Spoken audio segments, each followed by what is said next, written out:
In this video, we're going to talk about pharmacology of local anesthetics. This is local anesthetic, the drug itself, in general with no vasoconstrictor. Now, medications usually go into the circulatory system before they start to work. Local anesthetic goes to the area to work first, then to the circulatory system for metabolism and excretion. So most drugs enter the circulatory system first before they exert their effects. Local anesthetics exert their effects before they enter the circulatory system. Now, the uptake of anesthetic is affected by a few different things.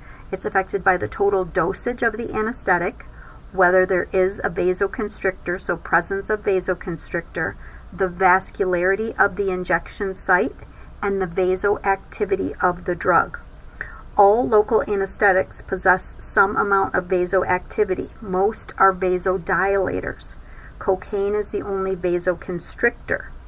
Vasodilation increases the uptake of the local anesthetic because as it goes into an area that is dilated, the capillaries are dilated, it takes the local anesthetic away from that site, uptakes it faster.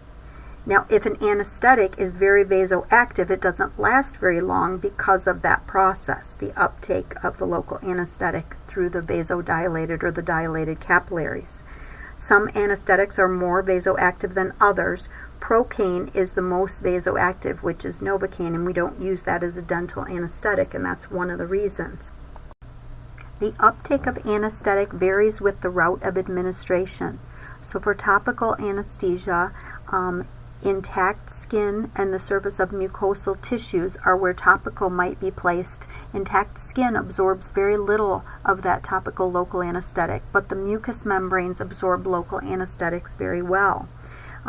Topicals are typically produced in a higher concentration to facilitate diffusion of the topical through the mucous membranes. There is a risk of toxicity if large amounts are used in limited areas. For injection types, it depends on the vascularity of the injection site and the vasoactivity of the drug as far as the uptake. So it's more effective when it's placed in close proximity to the nerve trunk of the area to be anesthetized. For distribution, our local anesthetic is going to be distributed to all tissues. Once it's absorbed into the blood, it's distributed to all tissues.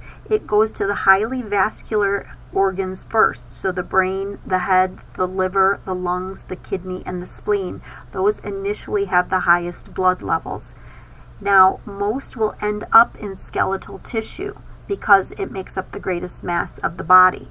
And then local anesthetics do cross the blood-brain barrier and the placental barrier, so we have to keep that in mind. Now, the rate of distribution is higher in healthier individuals than in those that are medically compromised. So the medically compromised and pretty much the old, sick, young should receive less anesthetic. The blood levels of local anesthetic are influenced by the rate of absorption, the rate of distribution, so it's faster when you have a healthy person, the elimination of the local anesthetic, and the half-life of the local anesthetic.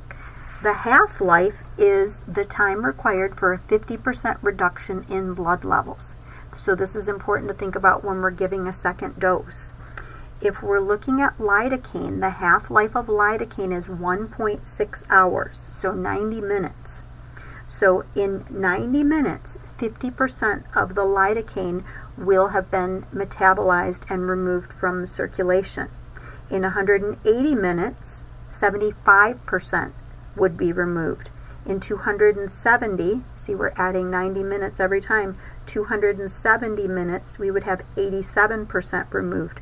360 minutes we would have 97% removed. 540 we'd have 99%, and 630 minutes, which is about 10.5 hours, we would have 99.5% of the lidocaine removed from the body. Lidocaine has a pretty short half-life at 90 minutes or 1.6 hours. Mepivacaine is 1.9 hour half-life. Prilocaine is 1.6 hour half-life. Articaine is 0.75 hour half-life. And then bupivacaine or Marcaine, which is our longer lasting anesthetic, is 3.5 hours half-life. It really makes a difference on how healthy a person is for that half-life. If somebody has liver dysfunction, if they have kidney dysfunction, if they have some medical issues, then that anesthetic can stay in the body longer, and it can have the potential for having some systemic toxicity because of it staying in the body longer. Now for esters, Novocaine, tetracaine, cocaine, and benzocaine. So pretty much here we're thinking about benzocaine as our topical anesthetic, and then tetracaine hydrochloride is our most potent topical anesthetic.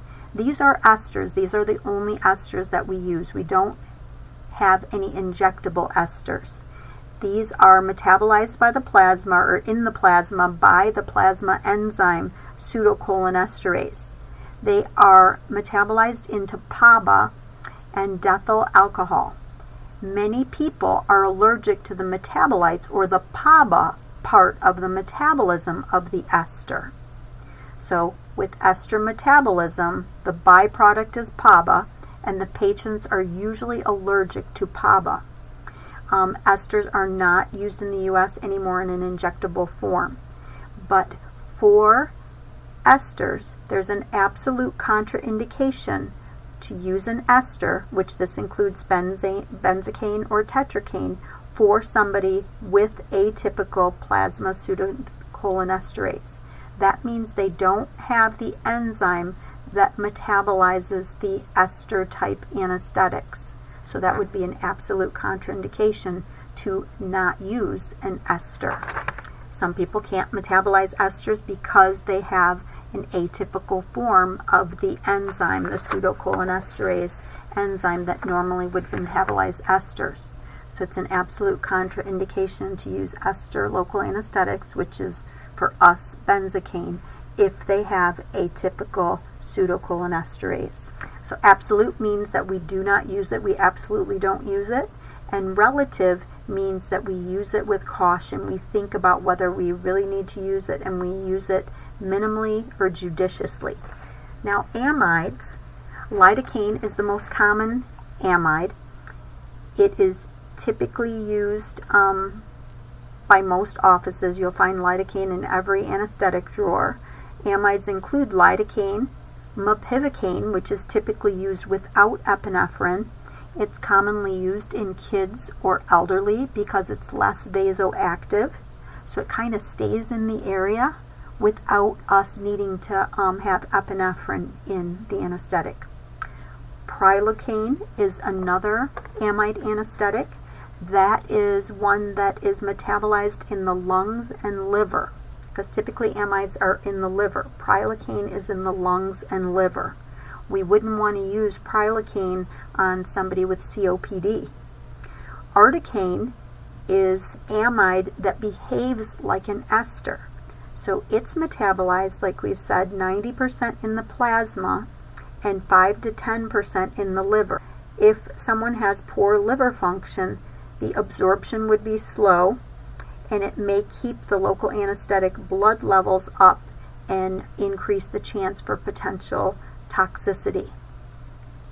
These amides that are metabolized primarily in the liver, if there has been liver damage, that would pose a relative contraindication. But in general, they are the amides are the anesthetics of choice. Now, kidneys excrete both esters and amides. There is a small percentage of anesthetic that's excreted unchanged in the urine. Patients with severe kidney disease may not be able to excrete local anesthetics, and this could lead to an overdose reaction. There is a larger percentage of amides unchanged in the urine through the kidneys.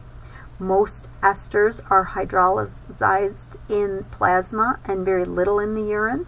So kidney disease would be a relative contraindication to locals, specifically amides versus articaine. Now, the action of local anesthetic on the central nervous system at low levels, there's very little effect. Local anesthetics generally cause CNS depression, but at low levels, there's no effect. In higher amounts, there can be respiratory depression, and that can lead to respiratory arrest at overdose levels of local anesthetic.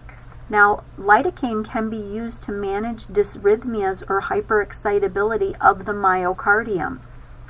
There is a depression of the myocardium, and there's peripheral vasodilation.